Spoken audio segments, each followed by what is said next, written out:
ငါတယောက်တည်းရှောက်လာခဲ့တာနင်းနဲ့တွေ့တဲ့နေ့ကဘဝကတခါပြောင်းလဲသွားတယ်ချစ်မိတာမမှားဘူးဒါပေမဲ့အချိန်ကမမှန်ခဲ့ဘူးနင်းနဲ့ငါချာမှာကံတရားကတားဆီးထားတယ်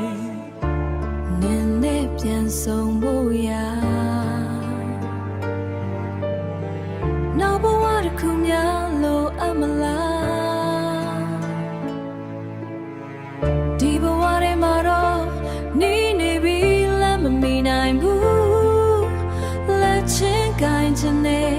ဒါပေမဲ့ခွင့်မရှိဘူးညရည်တွေနဲ့ပဲနင်းကိုသတိရနေတယ်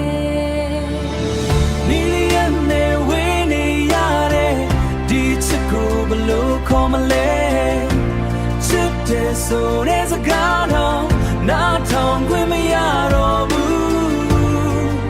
မဆုံးတဲ့ဘူးစားလို့နင်းနဲ့ငါလမ်းခွဲသွားရပြီငါတယောက်တည်းချန်ခဲ့နေရာတိုင်းမှာနေမတရားတွေပဲအရေးလို့ထင်ကြတယ်ချစ်ခဲ့တာမှန်ပေမဲ့အဆုံးသက်ကမမှန်ဘူးအဆုံးသက်ကမမှန်ဘူးအချိန်တွေသာနောက်ပြန်လဲနိုင်ရင်နင်းကိုထပ်ပြီးမဆုံးရှုံးချင်ဘူးဒီနေ့နေ့မှာနင်းနဲ့ပြန်တွေ့နိုင်မလားမေကိုမေတာပြေမရောတဲ့ချိန်ရေစမ်းမပါတဲ့ချစ်လို့